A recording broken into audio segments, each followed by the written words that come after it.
हरिभक्त परायण राधाताई आई साहेब आपल्याला 2 शब्द मार्गदर्शन करतील। आई साहेब।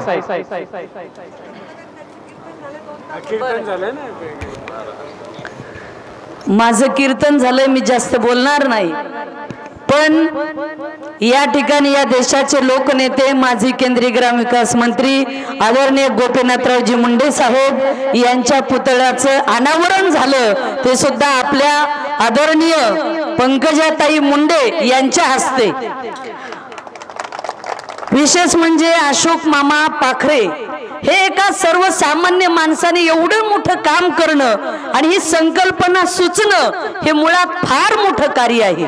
ताई साहेबाबरोबर मी महाराष्ट्रात अनेक मुंडे साहेबांच्या पुतळ्याचे अनावरण केलेत, अनेक मुंडे साहेबांच्या जयंत्या केल्यात, अनेक मुंडे साहेबांच्या पुण्यतिथ्या केल्यात। महाराष्ट्र, तेलंगणा, आंध्र, मध्य प्रदेश अनेक ठिकाणी ताई साहेब मुंडे साहेबांच्या जयंतीला आणि पुण्यतिथीला मला नक्कीच कीर्तनाला बोलवतात आणि बरेच लोक म्हणतात आई साहेब तुम्ही अर्ध कीर्तन साहेबावर करतात। म्हणलं अर्ध काय, 8 तास जरी म्हणलात मुंडे साहेबावर बोला तरी बोलू। जसं आता अजय भैयाने सांगितलं, आज या ठिकाणी लिंबाशेठ दादा आहेत, आदरणीय सुरेश अण्णा दस साहेब आहेत, मोनिका ताई आहेत, आताच मानूरकर साहेबांनी, वसंत दादा पत्रकार यांनी सगळ्यांनी सांगितलं। खरं म्हणजे काही गोष्टी बोलल्याही पाहिजेत आणि बोलणं गरजेचंही आहे। ताई साहेब मुंडे साहेबांचं नेतृत्व ह्या जिल्ह्यालाच काय महाराष्ट्राला माहिती आहे आणि मी सुद्धा 98ला भीमसिंह महाराजांनी मला गादीवर बसवलं। आज 26 वर्ष झालं आम्ही सुद्धा मुंडे साहेबांचा सहवास बराचसा लावला। आज सगळे सांगतायत आणि मुंडे साहेबांच्या शपथविधीला दिल्लीला मी स्वतः 4 दिवस हजर होते बरं का। टीव्हीवर ज्यांनी पाहिलं ते बरेच लोक म्हणले ताई तुम्ही तर दिल्लीला पोहोचलात। म्हणलं का, गड्यानो राजा किरे जाना कृष्ण सिंहासनी बैसला, ते पाहण्याचं भाग्य लाभलं आणि पंकजाताईंनी मी अक्षरशः फुगडी केली बरं ताई साहेबांनी। मी त्यांच्या प्रत्येक सुखात दुःखात आम्ही नेहमी बरोबर असतोच आणि ताईला मी सांगितलेलं आहे शेवटपर्यंत ताई आम्ही तुमच्या सोबतच आहेत। जनताही आहे ना आम्ही आहे।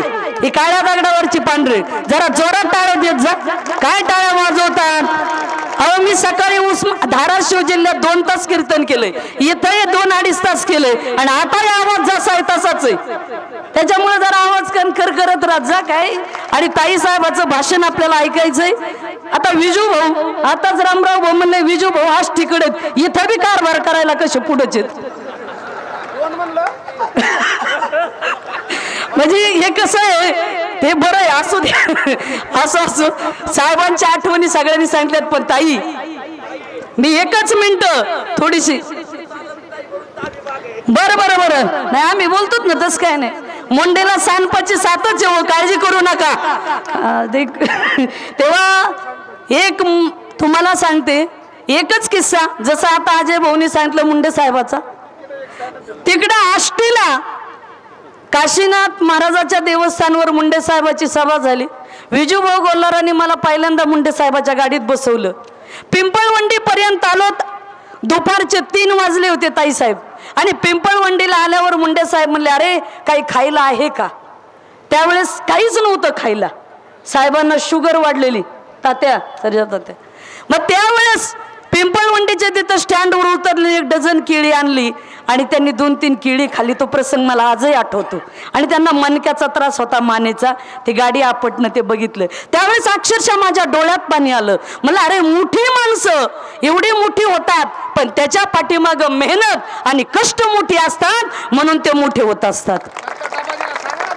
आणि हा पुढचं मी मुंडे साहेबांना म्हटलं साहेब आमच्या संस्थांवरून डबा पोहोच करू का। मुंडे साहेब म्हणले ताई कधी येईल। नाही म्हणलं येणार ना। आम्ही पाटोद्याच्या चौकात साहेबांना डबा पोहोच केला आणि कायमच ताई साहेबाचं आमचं नातं मोठं आहे। 2010 पासून मुंडे साहेबांनी आपल्याला अनेकाला सांगितलेलं आहे अहो मुलाला तर कुणी सांभाळतं, पण मुंडे साहेबांनी आपल्या सगळ्यांना सांगितलंय की मुंडे साहेबाची लेख ही आपल्या सगळ्यांची लेख आहे आणि सगळ्यांनी साथ द्यायची। तुम्ही आम्ही ताई साहेबांच्या सुखात दुःखात सगळ्या बरोबर राहायचे। ताई साहेब तुम्ही सत्तेत असा नसा, पद असो नसो, पण एकच सांगून जाईल मी जेव्हा सगळ्या राज्यात कीर्तन एकच म्हणतात आई साहेब ताईचं बरं आहे का, ताईला म्हणाव काळजी घ्या, ताईला म्हणाव काळजी घ्या। अहो तुम्हाला सांगू का पद येतात जातात हो, पण प्रत्येकाच्या डोळ्यामध्ये ताई तुमच्याबद्दलचं प्रेम आम्ही पाहतो, ही सगळ्यात मोठी शिदोरी आहे. म्हणून ताईच्या बरोबर आपण सगळ्यांनी राहायचंय. आणि मी या व्यासपीठावरून एवढीच प्रार्थना करेल की ताई साहेबांच्या बरोबर आपले सर्वांचे शुभ आशीर्वाद, भगवान बाबा भाऊचा आशीर्वाद आणि आपल्या सगळ्यांच्या शुभेच्छा त्यांच्या पाठीशी ठेवायच्यात. आणि ताई निश्चितच इथून पुढे तुमचा विजय होणार आणि सोन्याचे दिवस आल्याशिवाय राहणार नाहीत. एकदा जनतेने ठरवलं ना जे तुमच्या मनात तेच आपल्या सगळ्याच्या मनात आहे आणि पुन्हा एकदा चांगलं होऊन जाईल. काळजी करू नका, अशी सगळ्यांनी साथ द्या. आणि अशोक भाऊंना पुन्हा एकदा वाढदिवसाच्या खूप खूप शुभेच्छा. धन्यवाद आई साहेब.